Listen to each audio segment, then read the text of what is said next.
Welcome to the Painting Lines Podcast, your one-stop shop for all things tennis. Join Erik and Aidan in their discussion for updates on news and pop culture, and from hot takes to betting, they've got you covered. Ready? Play.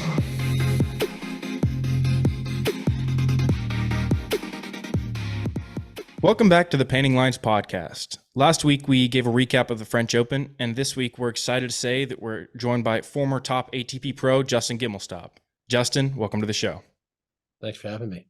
So, just to give some background, you've been playing tennis for pretty much your whole life? Yeah, I didn't grow up in like a conventional tennis family. My family had more of a basketball background. My dad and uncle played college basketball and coached basketball. My uncle was a basketball coach at Indiana and George Washington. My dad was a high school basketball coach. So I was more exposed to all sports. And then my older brother played tennis at camp at one point. And like most siblings, I follow your older brother or older sibling into something. And I played a little bit and started and was pretty decent at it and liked it, and it kind of just grew from there. So probably started playing like 7, 8 years old and got into it pretty quickly and kept playing other sports as well. But just really, I think tennis is an incredibly unique sport and challenging in so many different ways. And I think you have to be wired a certain way to really connect with tennis, especially at a young age, because it's so individual and it's so repetitive and it's so technical.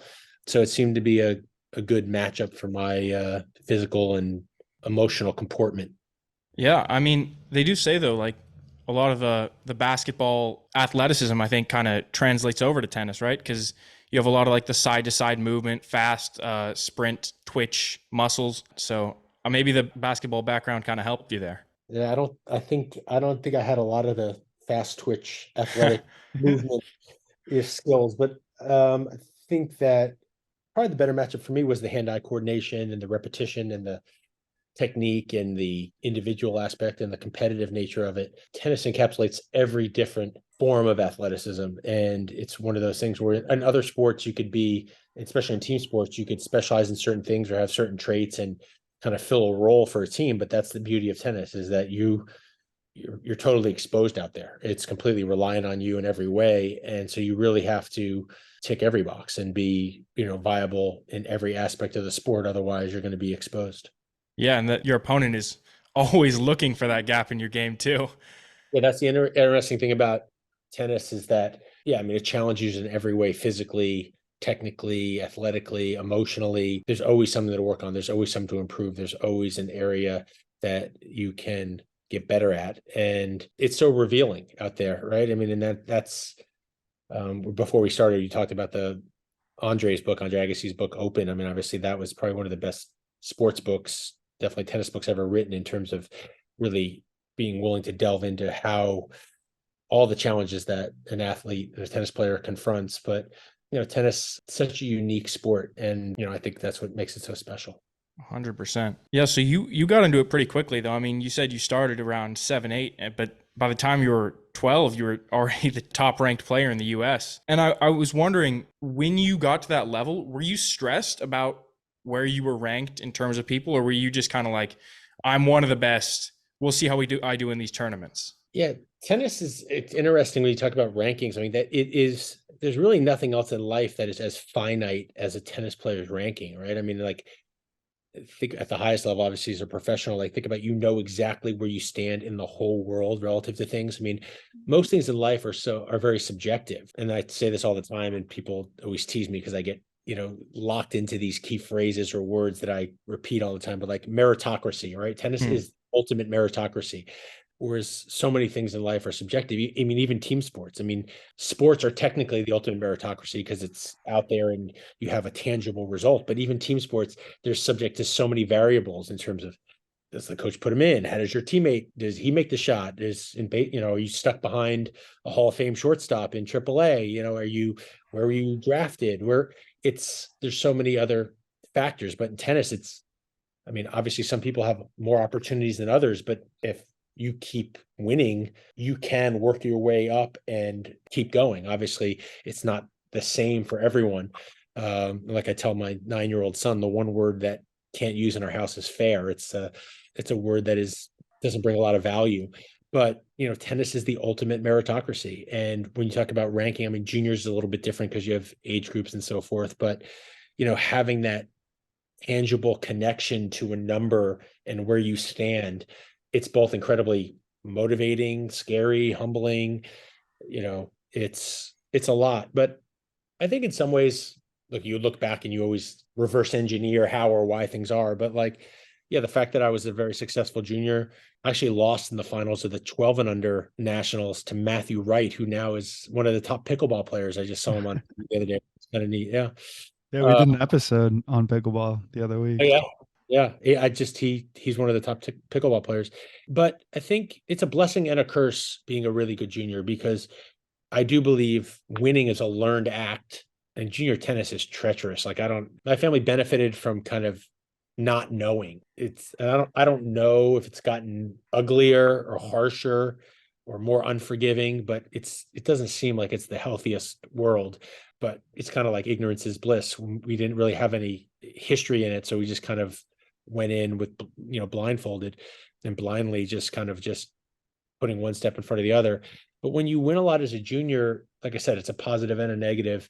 There's no doubt that it created a lot of expectations and pressure, but also created a lot of value.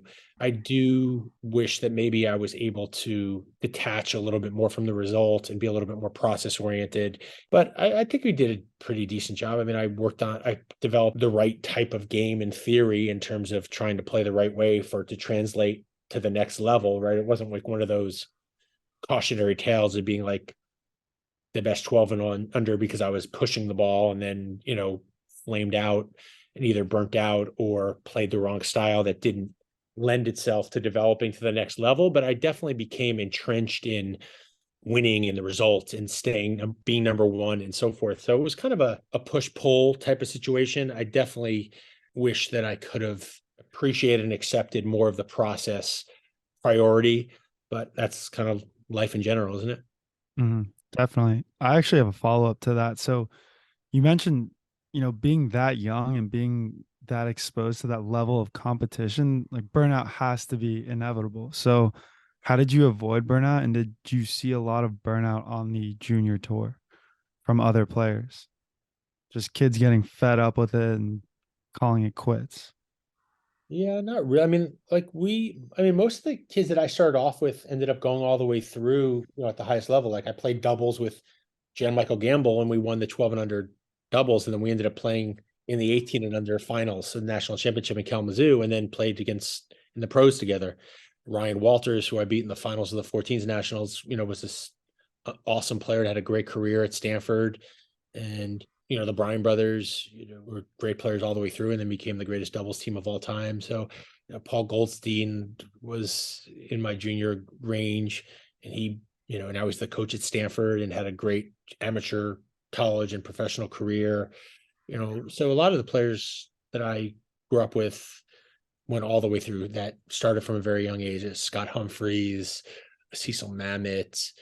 You put so much into it that we didn't have a ton of even Matthew Wright, who I kind of lost track of a little bit, but played in the juniors and played college at Michigan, I believe. So I didn't really see the full on burnout, but I mean, it's a lot. I mean, it's a lot for kids, but it becomes, a huge part of your life. And now being a father, you see how much of an investment it is for the whole family and the travel and the sacrifice. You don't know any different when you're young. I didn't know people took actual vacations. I thought hotels were merely built a byproduct to have people be able to stay someplace when they were at tennis tournaments. I didn't know people actually stayed in hotels for leisure.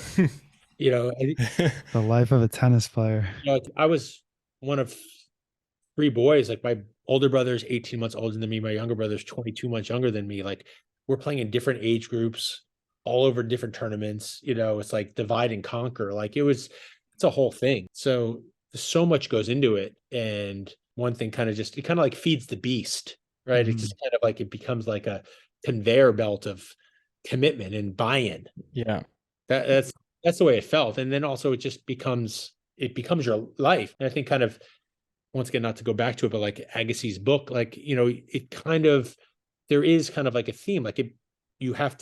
Sometimes it becomes hard to differentiate between me as a tennis player, me as the person, this, because it's so entrenched in your life. But I think that's anyone that's pursues being elite or excellent at something. How do you shut it off? Right. That's not finding balance is not easy. 100%. Do you have any kind of favorite moments or like tournaments that you played in while you were a junior player? Yeah, sure. I mean, a bunch stick out. I mean, yeah, I mean, winning all the national championships, winning the 14 and unders. I remember in San Antonio, actually broke my wrist in the final. Oh my God. Little Dominic team action. Yeah, remember he had that wrist injury that he just hasn't been on the top of his game since. So I was serving for the match at 6-3, 5-3, and match point, and I went to serve and volley, and I had a forehand volley, and I tripped over my own feet. I was so excited that I lost my balance and tripped and stopped and went to break my fall and shattered my wrist, and I couldn't serve. I lost my serve, and at 6-3, 5-4, then I sat down. The trainer came out, and luckily I broke serve. Actually, I had to play the doubles final, won the doubles final, and then went to the hospital and had to have my wrist reset and casted and everything. Winning Kalamazoo, I mean, Kalamazoo, when you're a junior tennis player, is kind of the first experience you have to be like a real deal. Like, it's such a big event. And the late David Markin, who was a former USTA president and was instrumental in building of the Arthur Ashe Stadium, was kind of the emissary of that event, and he did an amazing job. And it's such a big thing, especially when you're a junior. It's like your US Open, it's your everything. So that was a big experience. And then winning that, I got a wild card into the US Open. And me being an East Coast kid, I mean, really having the US Open close really is kind of what gave me a dream of being a professional tennis player, having it right there and going there every year and sneaking in and watching the matches and trying to, fantasize about being out there one day. And then all of a sudden at like 18 being out on the real courts and playing, and then winning my first round, like that was a really big moment in my, relative world. Tennis gave me I have lots of great memories, and that's really what you end up holding on to is like my parents sold their house, and I got a bunch of had this whole trophy room, and a bunch of the trophies shipped to me, and like they've been sitting in boxes in my house for a year now. It's like the trophies really don't mean anything, but the memories are what stick with you, and like that's kind of what I take out of it. That's how I kind of feel about the whole tennis thing, is like the experiences, the relationships, the feelings that it evokes, the good and the bad. Like that's kind of the lasting impression that it has. Question, was that the 1995 US Open? Yeah. Oh yeah, because I was looking at that, and you beat David Pronosil? So yeah, I was 18 and I got a wild card from winning Kalamazoo, because they get an automatic wild card when you win the nationals. And I saw something that was talking about how it was one of like the biggest upsets ever, because he was like 1,000 ranks higher than you at that point. right, I was basically unranked, and he was like maybe like 60 in the world. Yeah. That's got to be a crazy experience for you and for him. Just you're coming on this unknown guy, and just you beat him in the first round. He's like, who is this phenom I'm playing against? Yeah, it was, and like I said, it was a added intensity and like in excitement and energy, because like I said, I'm from there, so like all my friends and family were there, and it was like a very emotional experience. I still have an amazing picture of it in my office of my father coming on the court and giving me a hug after the match, and it just like it was a very emotional experience. Yeah. So you're 18 and you're one of the best players in the US. Were you recruited by a bunch of schools? Yeah, I had been recruited from a very young age, and at that point there wasn't as much parity in college tennis as there is now. Like there were kind of like a handful of schools that were kind of the elite schools. It was Stanford, UCLA, Florida, Georgia, USC, mostly California schools. I'd been training in California a lot. I had a junior coach that worked in California. I'd worked with a bunch. I had a bunch of great junior coaches. I had a great coach in Florida, Nick Saviano, but there was another coach in California, Robert Lansdorp. So I was practicing around LA a lot. So I was either deciding whether I was going to turn pro or go to college. And I ended up going to UCLA for 2 years. I went a year early. So I graduated high school a year early. So I went 2 years. So it was a great experience. I had Billy Martin it was his first year coaching UCLA. I went there and got 2 good years at UCLA and then turned pro. That's awesome. So you were always around LA and that's why you decided to go there? It was just the right fit for me, and I was familiar with the area and some of the players on the team, and it was just the right situation. UCLA is an iconic school, and once again I'd grown up around kind of the basketball legendary, the legend of UCLA basketball. I got to meet and spend a little time with John Wooden, and so it was just the right fit for me, and it was a very fortunate situation. Well, that's incredible. So while you were there, I mean, I've been to the UCLA campus, it's beautiful. But I wonder, were you entirely focused on just grinding while you were there and training all the time and making sure you were in the best position to go pro, or did you kind of like stop and smell the roses a little bit and try to enjoy your time while you were there? Yeah, no, I would never categorize I've never been a stop and smell the roses type of better or worse. I was incredibly motivated and disciplined in college. I mean, I still had some fun, but I was incredibly committed to my tennis. And the way I was raised, like we didn't, and once again, not for better or worse, just the way it was, like I didn't have a lot of other stuff. Like it was sports and school and sports. Like that's really it. Like there wasn't a big social aspect. Became a little more social later on in life, but it wasn't really it was sports and school. And UCLA was the same. I was very, very committed to my tennis and my training, and the setup at UCLA was very conducive to that. My situation anyway. I was not easily distracted. Like, I was on a mission. Awesome. So were you always thinking I'm going to be there for 2 years and then I'm going to go pro, or was there anything like pushed you up to that decision to make you decide to go pro? Initially, like I said, I was a pretty good junior, but I wasn't very physically mature for my age in terms of developmentally. So I definitely needed to add some weight and some strength, because professional tennis is a grind. I mean, it's not like other professional sports where you have a whole off season and like, you know, you get drafted and you sit behind star quarterback and you develop and you learn the plays and you work on some technical inefficiencies that are exposed because the competition ratchets up, right? Like you better be pretty ready. So the way I viewed college was it was going to be kind of my last controlled environment where I was going to be able to work on some technical things, work on some physical things. And then my second year at UCLA, which would have been my freshman year, I had a very good year. I was the number one player in college in singles and doubles. And I'd also been playing some pro tournaments and had some good success beating some good pros. And that was one of the benefits also of being around LA at that time. There were a lot of pro tournaments in the area. There was a tournament in San Jose that I qualified and won a match in. There's a tournament in Scottsdale that I beat some good players in. So couple that with having won my first round at the US Open the year before. So it wasn't that big of a leap of faith. And I had had a pretty dominant year in college. So, in terms of continuing to get pushed and getting opportunities. And then I'd also gotten a pretty generous offer from Nike for sponsorship. And you say, whenever anyone says it's not about the money, it's the first tip that it is about the money. It wasn't about the money, but it kind of gave me some nice insurance that, I would have, an opportunity to, have some resources to be able to go play and hire a good coach and try and do it the right way and give myself an opportunity to be a professional tennis player. Yeah, I mean, sounds like it was a pretty intense grind though at that point. I wonder, do you think that a player like Donald Young, for example, who turned pro really, really young, I think it was 15 when he turned pro.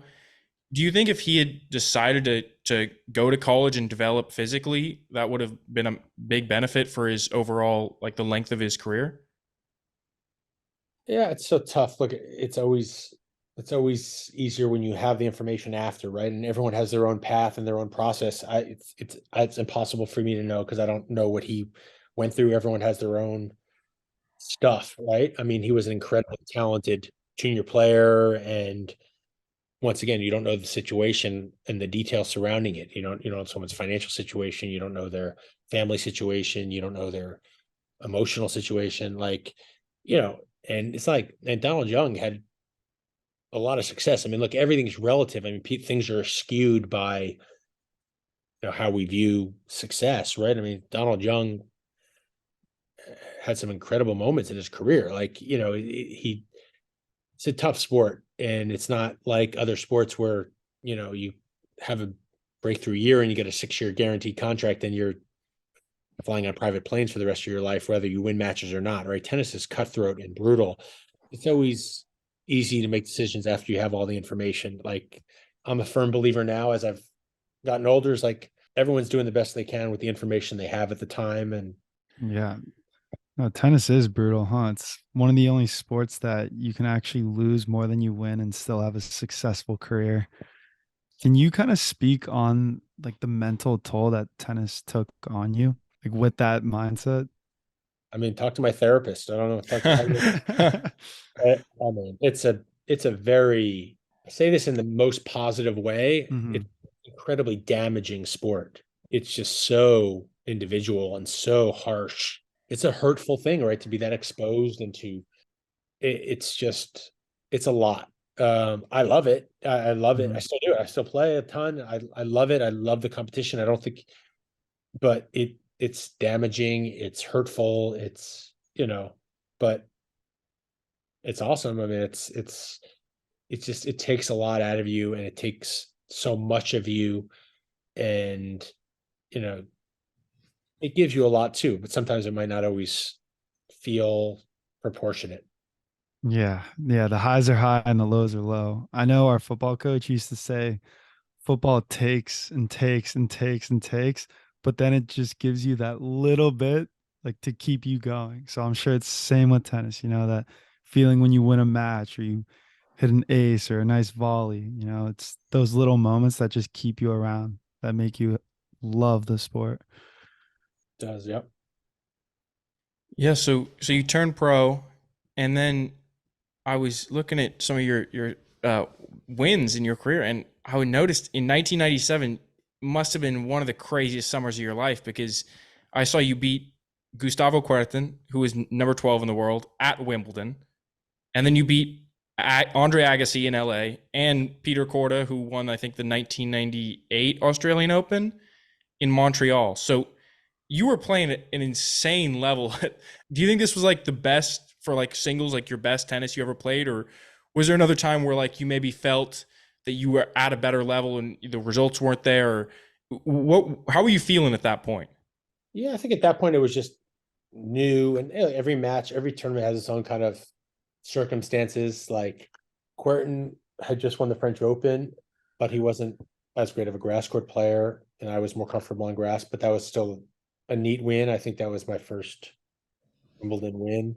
And obviously beating Agassi at LA at at the tournament at UCLA was special because it's Andre Agassi, and like, people don't really understand professional tennis, but like, you're a professional tennis player and they ask who you played and then you say you beat Andre Agassi, like that means everything, right? And like, that's kind of like the benchmark. Like, Corda was just a really good player, and but yeah, it's tough to, like, I think I was a better player later in my career, but just maybe sometimes in terms of other areas, maybe, or other players were better or different, or the game evolves. I don't think it's necessarily linear.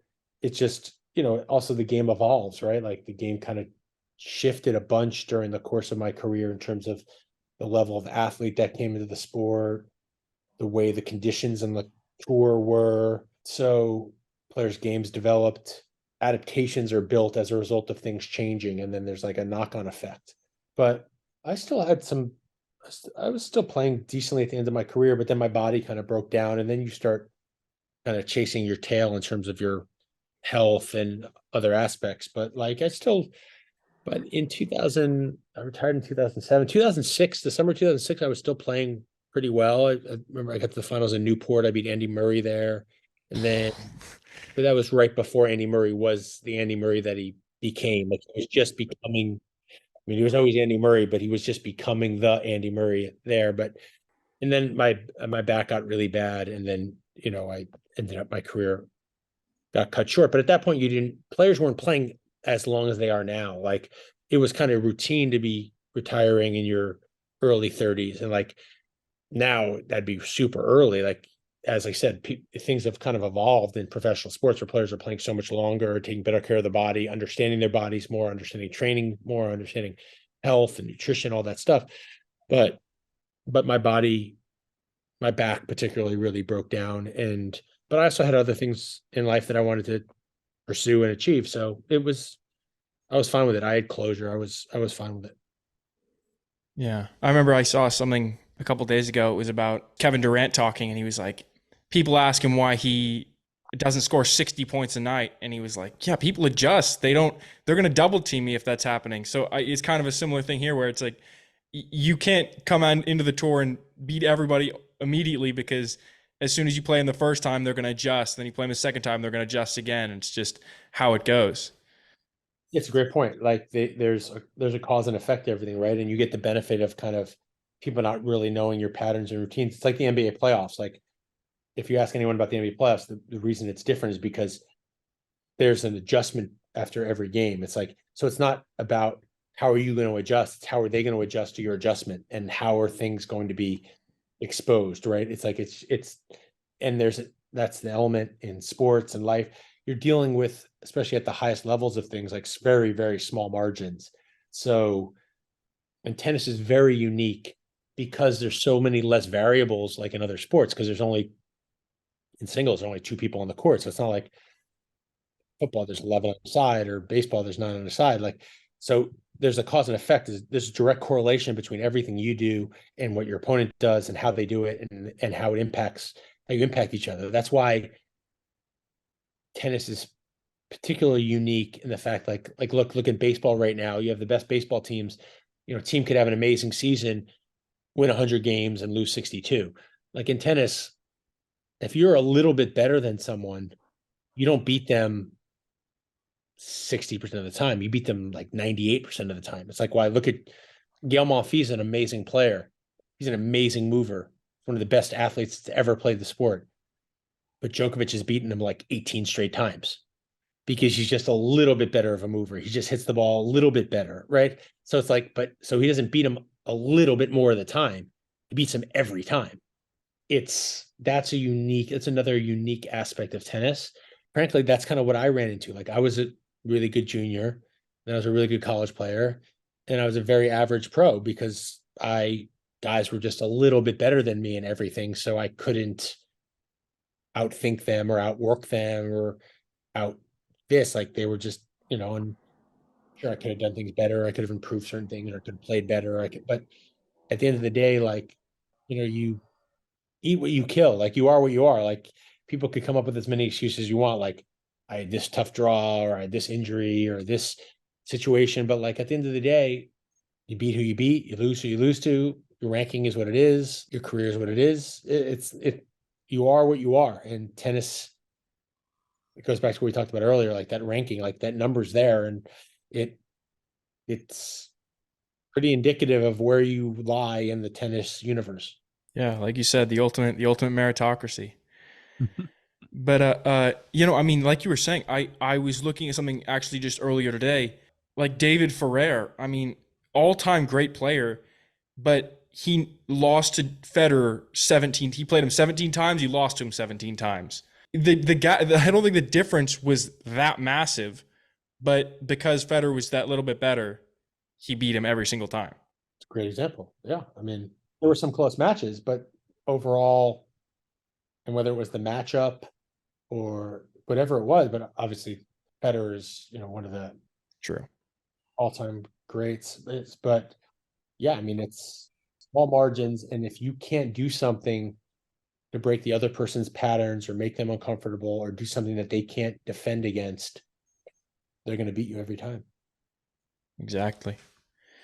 So obviously you've mentioned this every single time. You were always, not only were you the best at singles, but you were always also the best in doubles.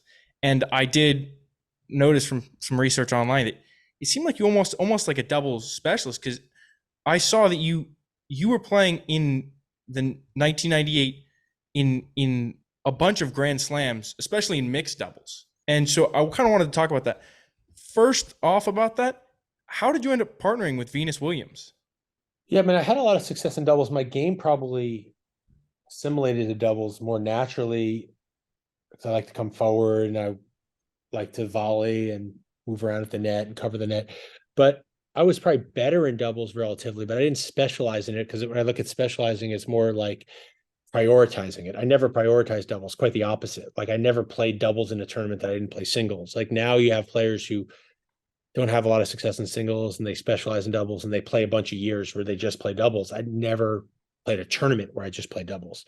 So I think I was just probably better at doubles than I was at singles, but it didn't necessarily interest me or hold my interest like singles or my motivation. The mixed doubles was completely quirky. Like the US national team was sponsored by Reebok, and one of the people that worked for Reebok, Diane Hayes, they were recruiting or had recruited Venus, and Venus was down there and she had just started her career. And I think she wanted to play mixed doubles, and nobody will believe this, that like they asked me to play or she asked me to play. Like, so she connected us. I was the young American player. Venus was a young American player. And she was like such a huge star. But she had yet to really ascend. Like she had a lot of hype, her and her sister, but they hadn't won any tournaments yet. And they just kind of connected us, and the tournament gave us a wild card, and we just kind of took off with it. And we won the Australian and then the French. We actually beat Serena in the finals of the French. But that was like, kind of like I said with Andy Murray, like it was before they were the stars they were. Like now looking back, you could see, but that was the first tournament she won at any level. Wow. Or when we were walking on the court for the finals of the Australian Open on Rod Laver Arena, like it was kind of a daunting experience. And like we're walking out there, and I looked at Venus, and she's like, I remember being like, excited to play in your first Grand Slam final. And she's like, it's my first final at all. Like, because they didn't play a lot of junior tennis. Like, I don't think they played much junior tennis, right? So she's like, this is my first final. And then she went out there and just played an amazing final. And you could just tell certain people are just special. And then there's the special of the special. And then there's the special of the special of the special. And her and her sister are that. Wow. Yeah. So is that the first time that I guess you met her and do you train with your partner for doubles, or is it just something that you guys kind of get put together and play? I don't even know if we met before we walked out. Wow, That's pretty crazy. funny. I was just gonna ask how you get paired up with your doubles partner, and if you choose to play with the same person every tournament, or how that works. Yeah, in doubles and mixed doubles, it combines the ranking for the entry. And like I said, in Mhm. Australia, we didn't have the ranking, so we got a wild card. So, but yeah, it's kind of like musical chairs. Like you see who's left standing when the music stops. Yeah, because Yeah. I've seen John Isner and Schwartzman play together a couple times, which is funny. It's like the odd couple Yeah, yeah, I feel like they're just doing it just to kind of for get the a photo. kick out of it. Yeah, But they almost won Madrid last, or no, I know. they lost in Yeah. the finals of Rome last year. I think they had match point against Mektic and Pavic. But yeah, I mean, yeah, doubles, you have freedom to pick your own partner, but then you have to get into the tournament by the combination Mm-hmm. of your ranking. Got it. Yeah. I do wonder though. I mean, you're in that 1998 Australian Open final, and you win the first set 6-2, and you're up in the second. At what point are you kind of like, holy shit, we're gonna win this Grand Slam? Yeah, probably late in the second set, like there's a sense of inevitability. It's all that things you're taught, like, play one point at a time and stay in the present, all that stuff. But at some point you're thinking of the eventuality and the probability of it. And we had a big lead. I mean, so 6-2, 5-0, we went 2-0, if I remember correctly. Especially in mixed doubles, like you're not going to lose your serve that many times. So it was, like I said, excuse me, like Venus was so good, like she was my insurance. Mhm. So victory speeches kind of come up a lot in this podcast. Do you find yourself thinking about it when you know you're going to win the match? Like, oh, what am I going to say? What am I going to say? And if you do any practice on it, because a lot of the players, they like tennis is physically demanding, but it's also mentally demanding too. And you have to be composed and be well spoken and, actually know what you're talking about. So how did you prepare for these speeches? Well, I wasn't presumptuous enough to assume I was ever going to win anything. Be thinking about a speech, I could tell you that never happened. And probably, as most people tell you, I was probably more naturally loquacious than I was talented of a tennis player. So I was never worried about being able to find the right thing to say. So that never really came up. But I was more concerned with the winning than the talking. Yeah. Yeah, I was better at talking than playing. Uh-huh. I was also wondering, you mentioned you played Serena in that other final. Was there any weird interaction between the sisters when they're walking out of the court to play each other? Very weird. Like they have such a strong bond. Like I was kind of like didn't really know how it was going to play out and like what the dynamic was. It was very very odd. They have such a close bond that to be infused in the middle of competition between them was weird. Because I mean, obviously they played in singles, but you're kind of just like mixed in there, and I'm sure the storyline was about Serena and Venus playing going into that match. Yeah, she played with a South American guy named Luis Lobo, who was a good doubles player. But yeah, we were definitely the Washington Generals of the match. Mm.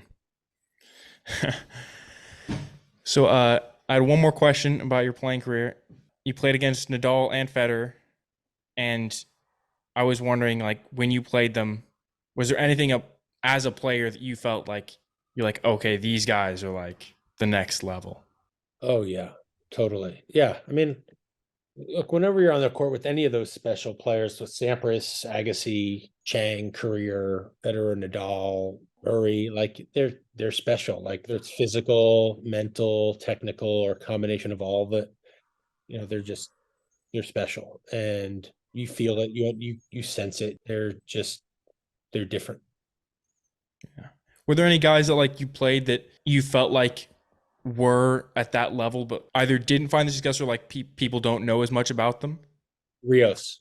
Rios was such a talent and so scary just in terms of how easy the sport was to him. I mean, just abusive. He was just, the talent was just dripping out of him. It was just, he just made the sport look and seem so easy. And it's not, it's really a tough sport.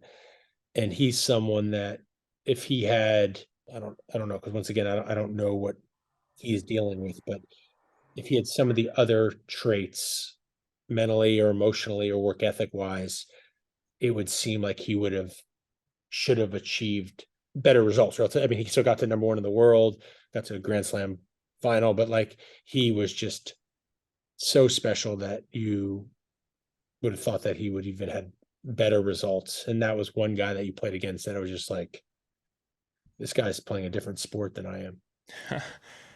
I made a short video about Rios, and I was seeing all these quotes about, yeah, Rios didn't have a racket, he had a wand. Another player, I don't remember who it was, but they said he made you feel like an amateur when you were playing against him. Like it looked so easy for him that you just felt like, what am I doing out there? I don't belong on the court with this guy. Yeah, I mean, look, there's some players like that are just so naturally gifted, but that sometimes make you feel foolish. Yeah, I mean, it's just that it's once again in tennis, it's the combination of all these skill sets. So it's the physical, the mental, the technical, and the best of the best to kind of tick all the boxes. Yeah. I mean, speaking of people that kind of tick all the boxes, I mean, after you retired, I know you coached John Isner for a while. First off, what's that transition like from being a player to being a coach? Much easier. Do as I say, not as I do, or did. I don't know. It's the number one rule of being a successful coach is have good talent. I always thought John was a really uniquely talented guy who needed to maybe to just better clean up a couple things technically and maybe just figure out how to prioritize his strengths and minimize his weaknesses, if that makes sense. Play the sport more on his terms because he's so unique in terms of how, the sport had never seen someone his size that had some really tall players or some really big servers, but never had players that size that could also hit the ball as well as he did and move as well as he did. But obviously being that tall also comes with other complications. I just always believed in his potential, and it was an honor to work with him and a really fun experience to kind of see the game and be able to kind of almost play the game through someone with so much more skill than I had, but maybe the way I would have liked to have played it or the way I saw it, but wasn't physically capable of executing it. That's kind of the way I looked at it. I was like, if I could put my brain into his body, he can maybe achieve some special things. Just to sit there and watch him play and try and figure it out and try and figure out how to reach his potential and try and help him with that and help his team with that and all the people involved in his career was a really neat time, a really neat challenge. Yeah, it's like you're playing, but you actually get to watch from a third person view this time. Right. But yeah, I mean, I know you also have been a commentator on the tennis channel, and so obviously Tennis World values your opinion. So I wanted to ask, what do you think about the French Open? Did you have any interesting like feelings about that? Yeah, first of all, I mean, congratulations to Djokovic and Iga. Like they're unbelievably deserving champions. I really enjoyed the women's final. The woman, I can't pronounce her name, the Czech woman I was really impressed with her and up a break in the final. And then Iga is just relentless and such a great athlete and great mover on the clay.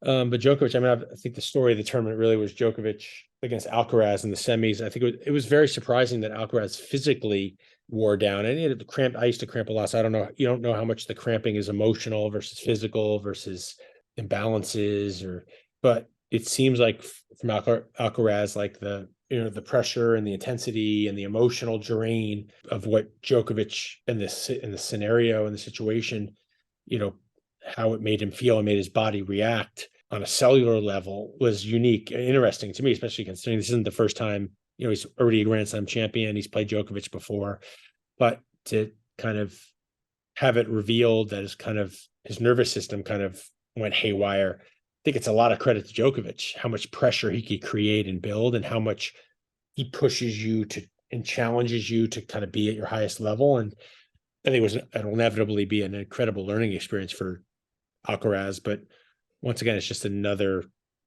check for Djokovic in terms of undoubtedly now becoming the most accomplished tennis player of all time. And there's no argument. I mean, if you look at the most important criteria, I'm not a believer that Grand Slams are all that matter, but you look at Grand Slams, ATP ranking, weeks at number one, Masters 1000 events, head to head, like you got to put that to rest. Like Djokovic is the most accomplished male tennis player of all time.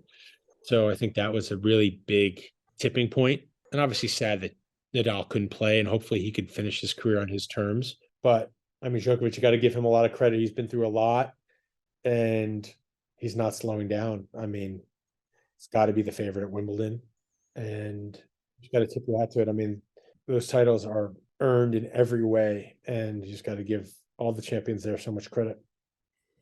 Yeah. I mean, with Alcaraz too, it definitely speaks to the pressure that Djokovic puts on him because earlier in the year, he actually had a similar thing happen where he started cramping when he was playing Yannick Sinner in Miami. And he started cramping and couldn't really finish the match as at the same level he's was probably hoping to. But I think it kind of has to do with how brutally he just plays the game and just goes for every single shot. I mean, we saw that what I think is probably the shot of the year in the semifinal when he does that running slide spin shot to pass Djokovic. But just putting all that effort in for that one shot has got to just be so draining on your system to try and sustain that for a 3-hour, 4-hour match. Yeah, I couldn't do it. So he's a physical marvel. I mean, that's so to see the fact that he is human and has limits and that Djokovic was able to push him to those limits was revealing.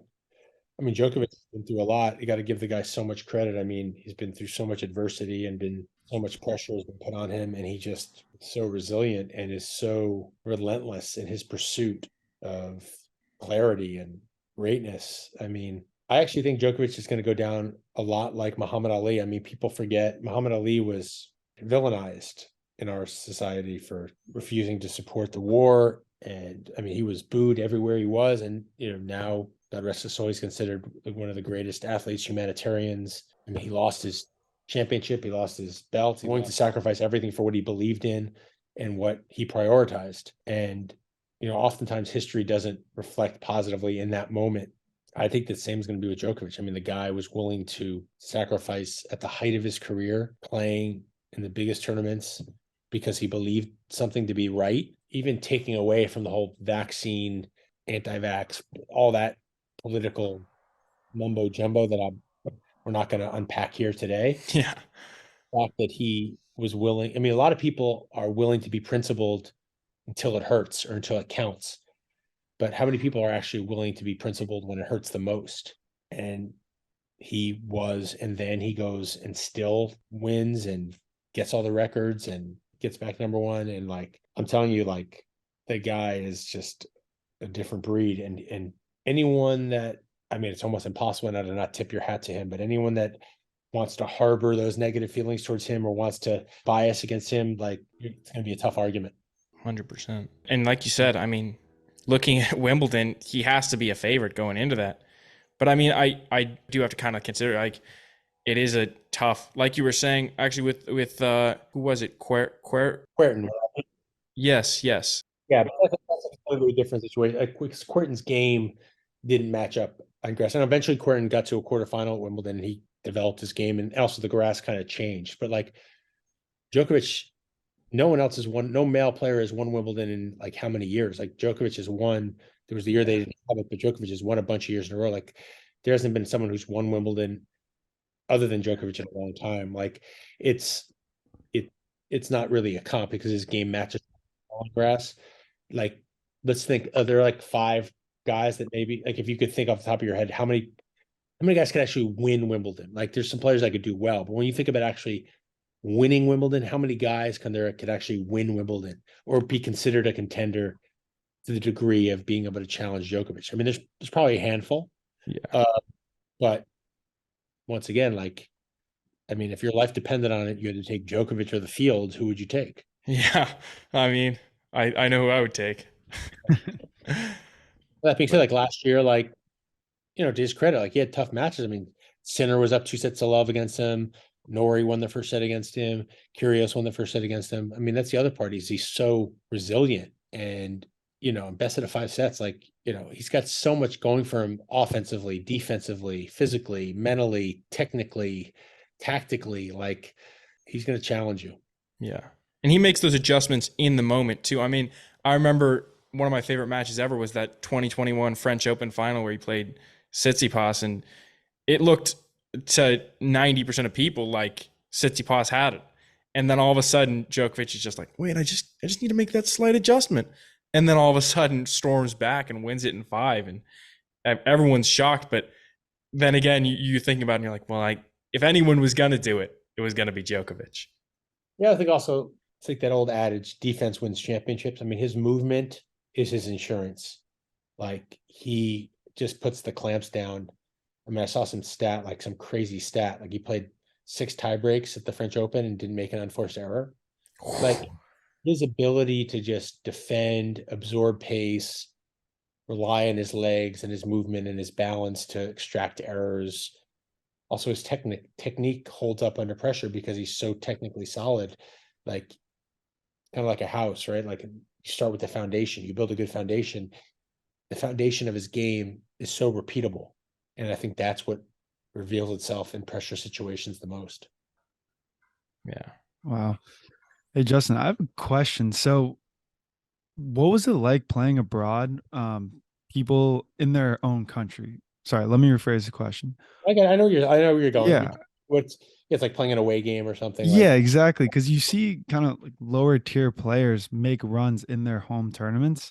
And I'm just wondering if that has a huge impact on the match. And, coming from you, what was it like playing against someone in their home country?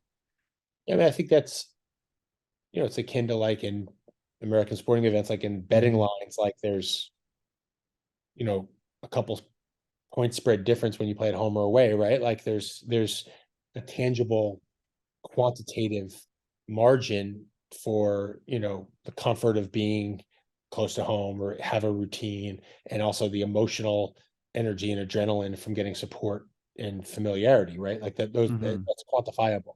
So I think you see that. I think it's less so sometimes in an individual sport because it's not the rabid commitment from a home team base. But so I think maybe it'd be more applicable like Davis Cup or, unique situation, maybe a college tennis and away match, something like that. Like, you'd be surprised. Like if you told someone, like, if you asked an athlete, would you rather play and take the adversarial away game, but play in front of a rabid fan base where everyone's rooting against you, or play in the same situation where nobody's rooting against you, but there's nobody there.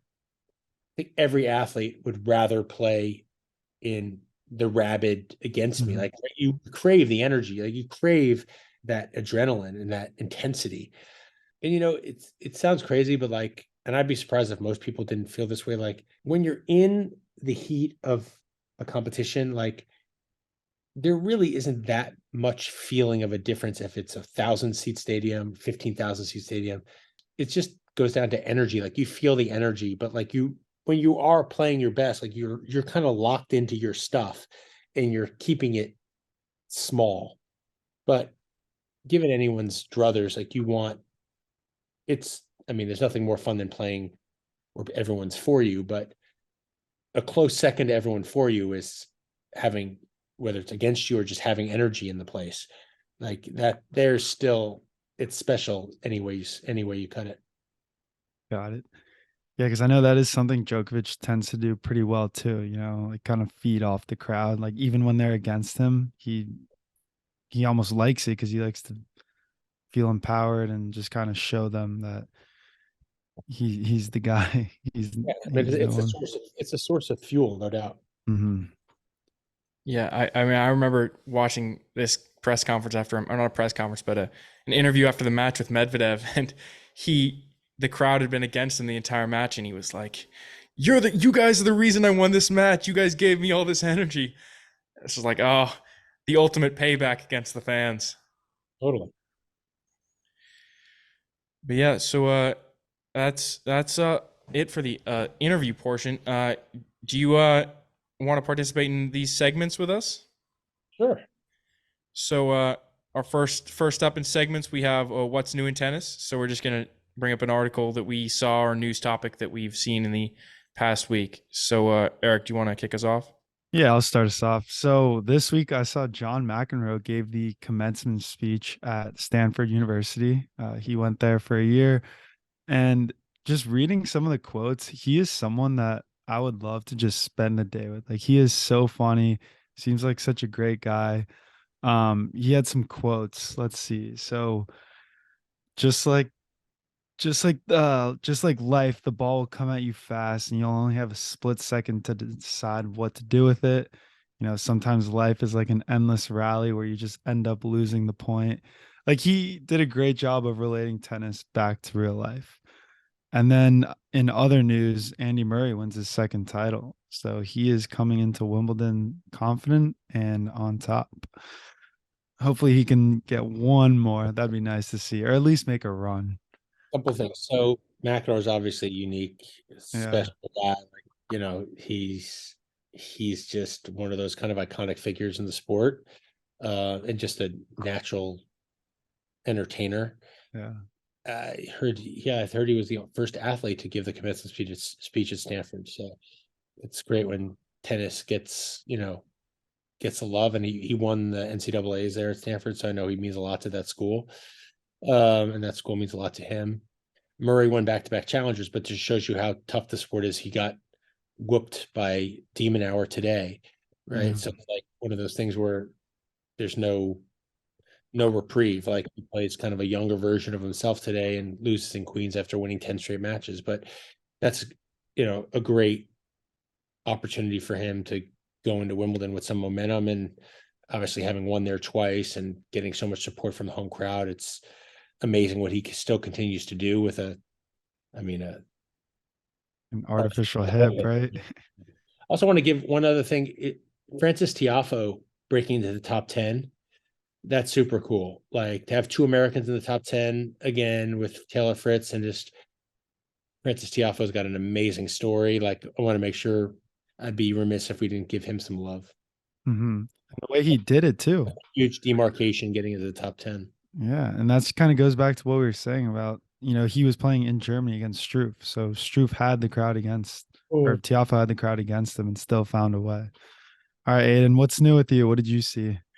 Mine kind of builds into something we were talking about earlier. Was Nick Kyrgios made these comments that nobody other than him could stop Djokovic at Wimbledon. It does seem like there aren't that many people, maybe a handful of guys that could actually stop him. And then Alcaraz kind of backed it up today. He kind of agreed with him. He was like, not many people can really beat Djokovic in Wimbledon right now. And then I saw also that Kyrgios then pulled out of Hull, so he may not even play at Wimbledon. So he's saying, I don't think anybody can beat him. So I guess that makes, in his eyes, Djokovic just the massive favorite. But he's just trolling. Yeah, I think look, Kyrgios is great for Yeah. hopefully he's okay, because he does bring so much excitement to a tournament. I think there are players like Yannick Sinner, who was up 2-0 against him last year. I mean, like there's a handful of players that could challenge him, no doubt. But like, once again, there's a big difference between challenging him and beating him best of 5 sets. Exactly. All right, are you ready to hop into bet of the week? Yeah, you want to take this one?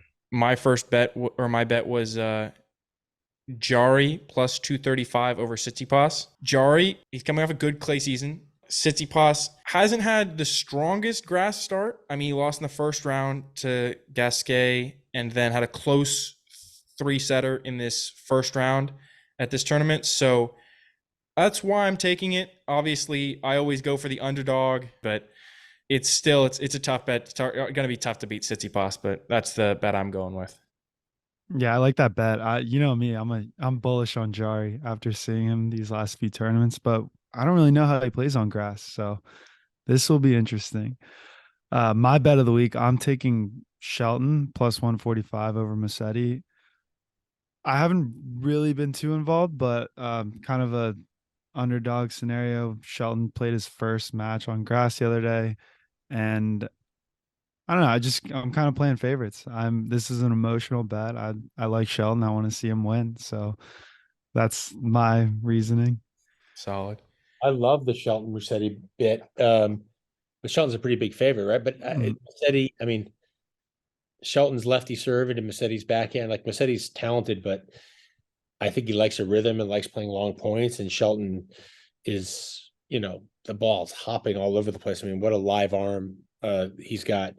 I know he hasn't played a lot on grass, but like, I don't know how Musetti's going to be able to defend his backhand return. And also, Shelton's returns well for someone who gets as many free points, and he's going to put a lot of pressure on Musetti. Shelton's got a good backhand return. Musetti he's going to have to win such a high percentage of the baseline rallies, and Shelton's also a really good mover. So I like that bet. I would back that. Jari is a really talented guy. Played John at the US Open in 2018. I remember it was a 5-setter, big guy, hits the ball big, serves big. He's actually cleaned up his service. Service used to be very hitchy. He had a suspension. I think he was out for a while. Yeah.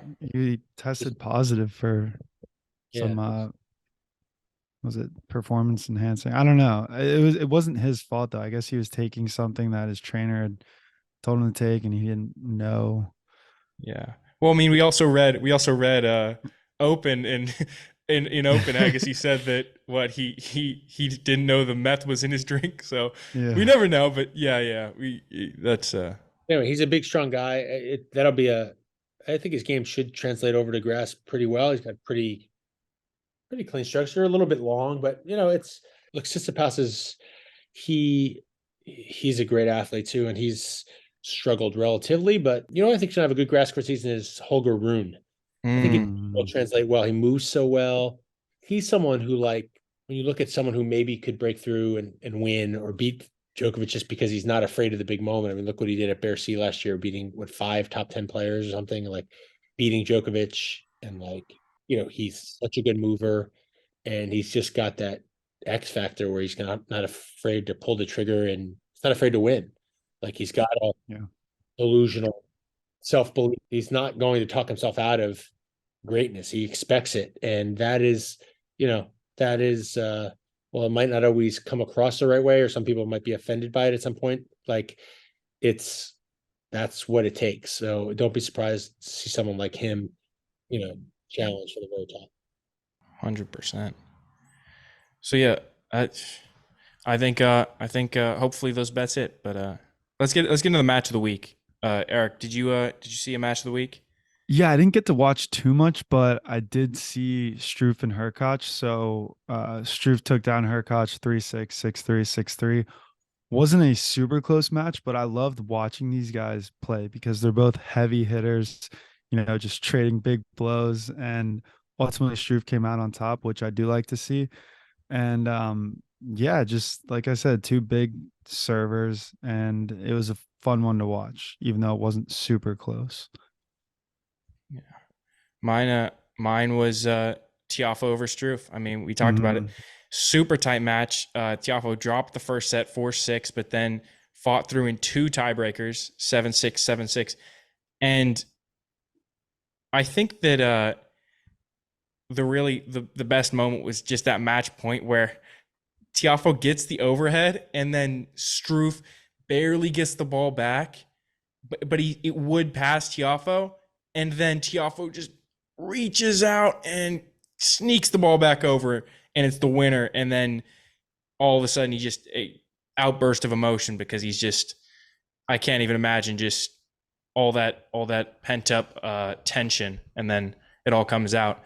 And it was his first victory on grass, I believe, and obviously breaks into the top 10 for the first time.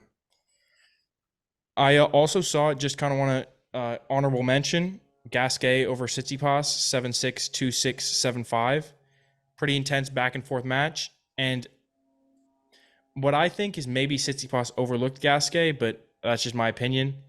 But since Tsitsipas was the 1 seed, especially after he took that second set so easily. But really cool to see Gasquet gets his 600th win on the tour, and the only active players with more wins than him now are Murray, Nadal, and Djokovic. Wow. Yeah, congratulations to him. I echo your sentiments. Like, those are 2 matches that I would have earmarked as well. Like, you described the match win with Tiafoe. I mean, you can imagine everything that he had riding on that, winning his first grass court title and being in the top 10. Like, that was, and that athleticism really encompassed or embodied so much about what makes him special. Like, he doesn't put the overhead away, and then, like you said, it looks like that ball was by him and just right on the full stretch, like amazing stab volley winner. And then I agree, like Gasquet, like 600 wins, man, that's impressive. Like, that's a guy who makes the sport look easy. Like, he's so smooth and talented and broke through at such an early age. I still remember his first match win when he beat Scolari in Monte Carlo. Like, he's just so skilled and natural and special. So good call there on the 2 matches. Yeah. Well, that's all we have for today. Thank you so much, Justin, for coming on. We'd love to have you back in the future if you would like to come on. But Erik, you want to take us out for the episode? Yeah, no, I really enjoyed that insight too, because this was the first time we actually got to talk to a former pro and ask the hard questions, So thanks again, Justin. And Guys, good luck. You guys are appreciate what you're doing and appreciate you guys caring about the sport, and good luck with it. yeah, thanks. All right, see you guys next week. All right, and that's the show. If you're not already subscribed, go ahead and hit that subscribe button. You can find us on Instagram, TikTok, YouTube at Painting Lines Podcast. Feel free to shoot us a DM or email us any questions or thoughts at paintinglinespodcast@gmail.com.